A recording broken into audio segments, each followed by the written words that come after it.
Tantor Audio, a division of Recorded Books, presents Politics for Dummies, 3rd edition, by Anne M. Delaney, narrated by Pam Ward. Publisher's note. This audiobook refers to figures and tables included in the print and e-book editions of the book. Introduction. Welcome to Politics for Dummies, 3rd edition. Like many older women who grew up in a traditional two-parent family with a mother who never worked outside of the home, I was taught that a lady was mentioned in the newspaper when she was born, when she married, and when she died. And certainly at no other time. Politics wasn't a topic that was discussed in our home at the dinner table. I think my parents voted, but I couldn't tell you how. And I know they never went to a fundraiser for a candidate or volunteered for a campaign. When I became active in politics and began appearing in the press and on television with some regularity, my mother wondered where she and my father had gone wrong. What I had discovered, to my parents' dismay, was that politics wasn't all that complicated. It actually could be fun. It could also be tough, even dirty and nasty at times.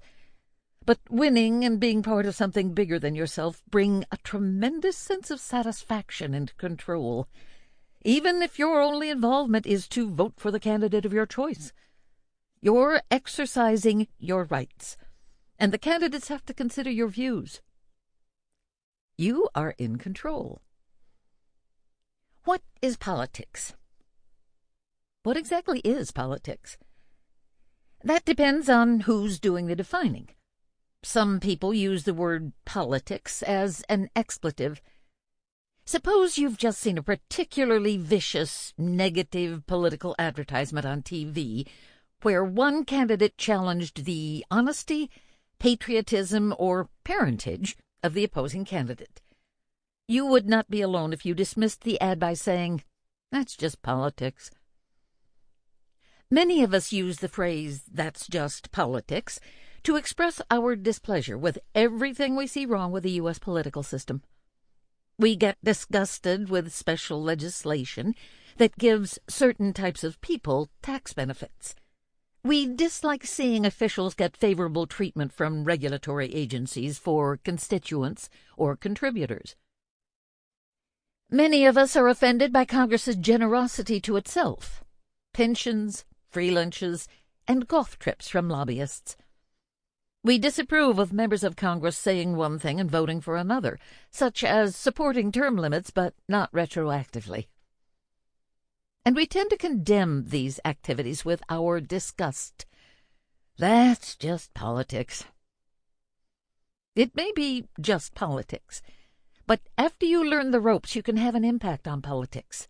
You can find out how candidates stand on issues of importance to you. You can make elected officials listen to your concerns and those of your neighbors. You can make a difference.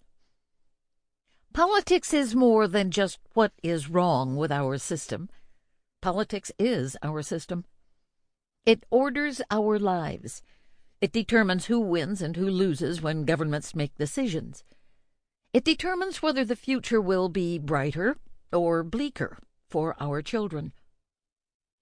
Here's just a sample of the many things that politics determines: who serves in office and for how long, the policies our governments enact, who wins and who loses when groups compete for resources or favorable legislation, who pays taxes, how much, and what kind, whether a landfill opens near your neighborhood despite your concerns about having potentially toxic waste close to where your children play, what your children are taught in school, what tests they take, and what scores they must achieve to graduate, how much you pay to send your children to a state-supported college, and whether student loans are available to help you pay the cost, when your garbage is collected, and what items are accepted.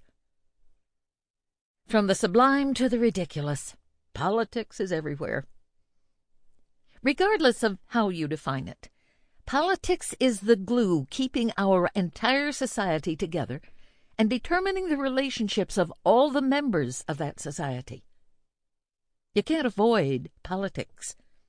You can refuse to participate in the process by not registering or voting, but the process will still affect you and your family every day of your lives, in ways you know and in ways you can't imagine. You can't avoid it, no matter how far you try to bury your head in the sand. So you may as well find out enough about politics to understand what's really happening. As soon as you understand politics, you can act to improve your position in those decisions that have an impact on you, your family, and your neighborhood. Who knows? With Politics for Dummies 3rd edition at your side, you may decide to run for President of the United States, or at least for school board or county or city council. Anyway, you can make politics work for you. Why you need this book. Americans have been taught to think that politics is something that decent people don't know anything about, and certainly don't participate in. The combination of late-night talk shows and jokes at the expense of politicians has convinced most people that politics is dirty, sleazy, and incomprehensible to normal people. Most people will never run for office. They'll never work in a political campaign or directly give money to a political party or to a candidate. A substantial number of people in the United States, more than 1/2 of eligible voters, will either never register to vote or won't vote regularly. Most adults know little or nothing about politics, but they're not to blame. The process by which people serve in elected office and what they do when they get there remains a mystery to most. Whatever meager attempts are made to teach civics in schools are limited to how a bill becomes a law and the like. Schools make little, if any, effort to prepare students to understand politics. This book can help you understand what's going on, how people are trying to influence or manipulate you, and what you can do about it. Whether you like it or not, politics affects your life, for better or worse, in many different ways. Wouldn't you like to have a voice in these decisions that have a direct effect on your life? You have opinions on these issues. Those opinions should be considered before such decisions are made. Because you can't avoid politics, you may as well understand it and make it work for you. The key to understanding politics is to realize that it isn't all that complicated. Selling a candidate isn't really much different from selling a product, any product, even deodorant. The words the media uses on the nightly news and never bothers to define, such as caucuses, primaries, pollsters, and political action committees, are just jargon. This book tells you what really happens, starting from when you register to vote. It helps you sift through the many conflicting messages you see and hear in the media and from the campaigns. Then you can vote for the candidate who is right for you, the one you can trust with important decisions that affect your life. I hope that this book will peel away the layers of misperception and distrust, so that after you understand politics, you can also understand how politics can work for you. Who knows? As soon as you understand what's going on, you may decide that politics can be fun, even as a spectator sport. How to use this book.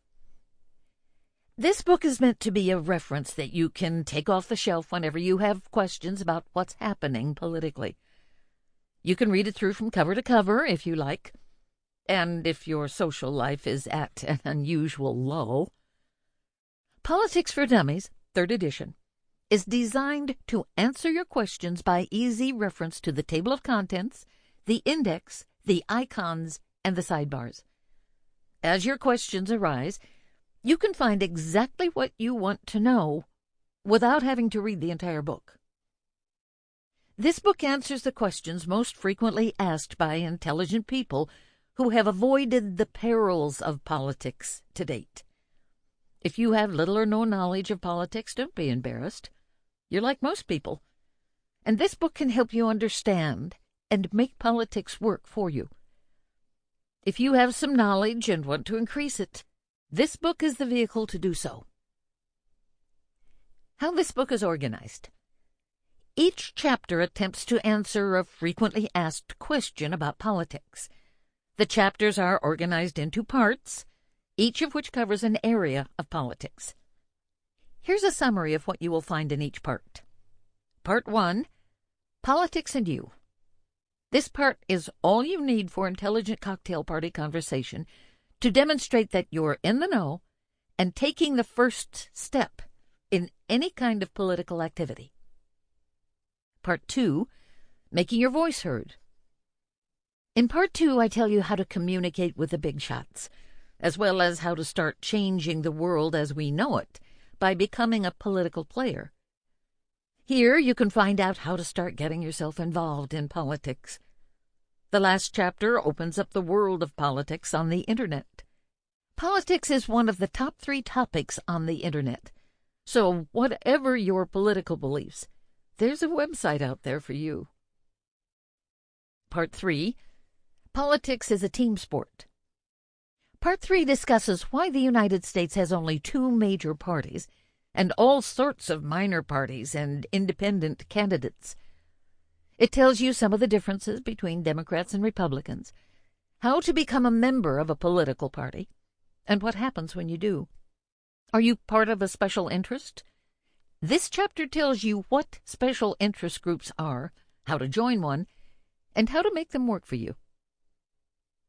Part 4, it's all marketing.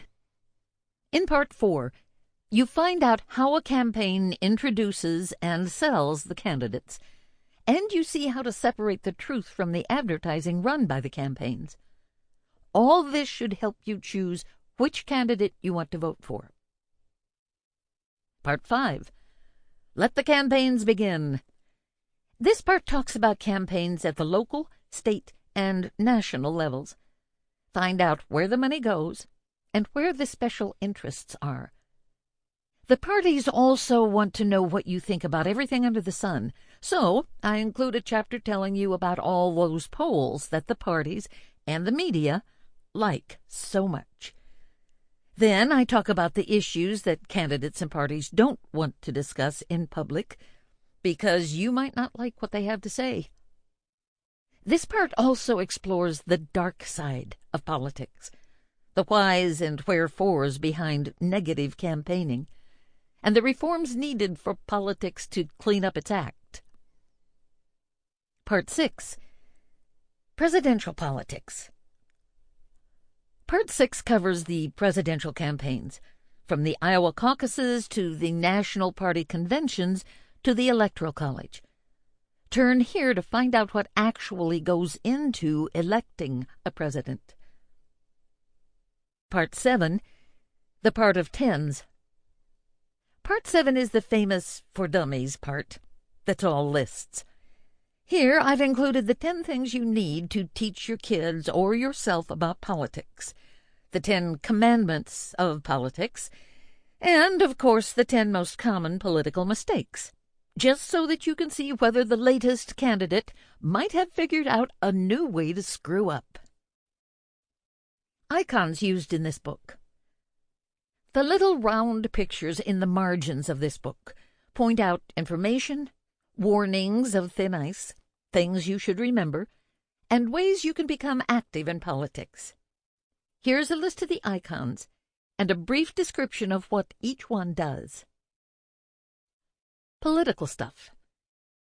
This icon highlights the interesting technical parts in the book that are good to know, but that you can skip over. These are case studies, historical anecdotes, and all kinds of political trivia for the would-be political buff. Speaking up. This icon flags ways you can find your own voice in politics and make politicians listen to what you have to say. Political myth.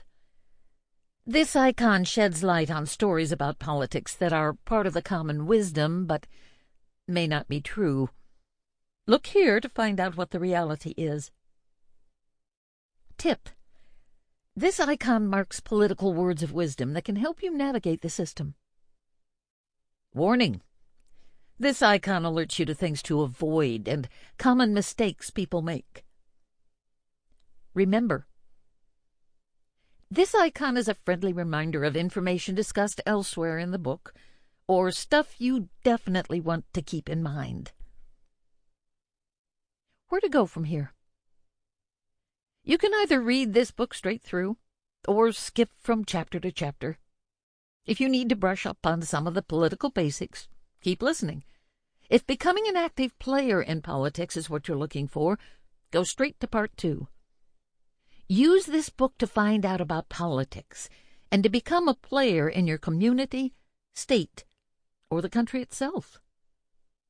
Remember, in addition, this book comes with a free Access Anywhere cheat sheet that offers a number of politics-related pearls of wisdom. To get this cheat sheet, visit dummies.com and type Politics for Dummies cheat sheet in the search box. Part 1. Politics and You. In this part, seeing how our system of government works, determining what is government and what is politics, figuring out what it is you want from your elected officials, examining the role of money in politics. Chapter 1. It's politics, baby. In this chapter, distinguishing between local, state, and federal elected officials, recognizing the difference between politics and government, finding out what politics really means for you. Politics is that unique situation in which you choose people to run parts of your life by choosing the people who run your government.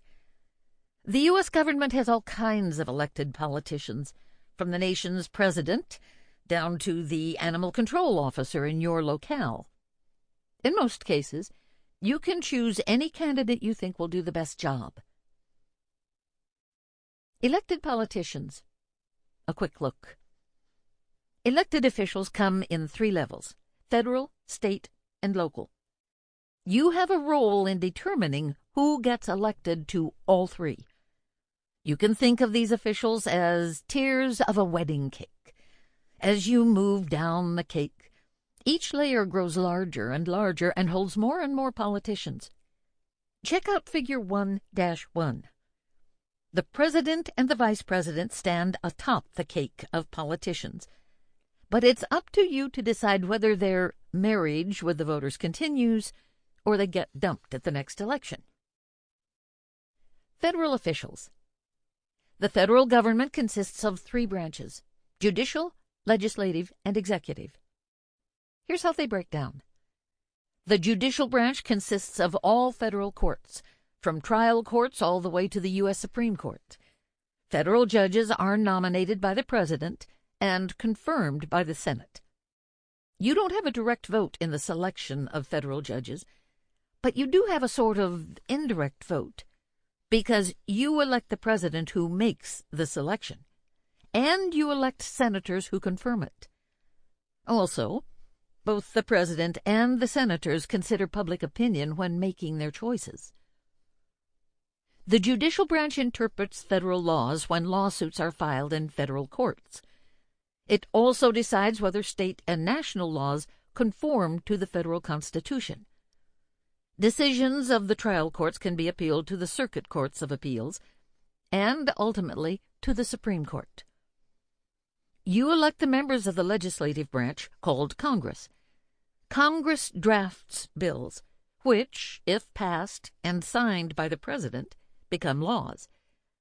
Congress is able to enact laws on power given to the federal government by the Constitution and the amendments to the Constitution. All other powers are reserved to the states. You also elect the heads of the executive branch, the president and the vice president. The executive branch plays a role in making laws by the use of the president's veto of legislation. The president may block legislation by vetoing it, or at least force Congress to change proposed legislation by threatening to veto it. The executive branch also carries out the laws that Congress enacts and the courts clarify. The President then chooses the other top members of the executive branch of government, the Cabinet. Cabinet secretaries run the various departments of the executive branch, such as Treasury, Justice, State, Labor, and Homeland Security. Cabinet secretaries are appointed by the President and confirmed by the Senate. The top few levels of each department are occupied by political appointees and must also be confirmed by the Senate. All the rest of the tens of thousands of federal employees in these departments are civil service employees. The civil service employees can keep their jobs no matter who the president is.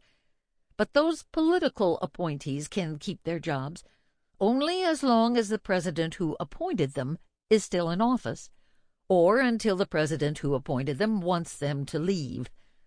They serve at the pleasure of the president. How we elect federal officials, the president, the vice president, senators, and representatives, is shaped by the U.S. Constitution, which has been changed several times to encourage more participation by voters. For example, until the 17th Amendment to the U.S. Constitution in 1913, voters didn't directly elect their U.S. senators. Voters elected their state legislatures, and the state legislatures elected the U.S. senators. The 19th Amendment to the Constitution, adopted in 1920, gave women over the age of 21 the right to vote. The 26th Amendment, adopted in 1971, gave citizens 18 and older the right to vote. The President and the Vice President. The United States elects a president and a vice president every 4 years. They're elected together to prevent having the president from one party and the vice president from another. A rather awkward arrangement that actually did happen early in our country's history, when it was standard practice for the candidate who received the most votes to become president, with the candidate who came in second from the other party becoming vice president. It didn't damage the republic, but it created enough fuss to suggest that it was not a good idea. The president signs or vetoes legislation which passes both houses of Congress.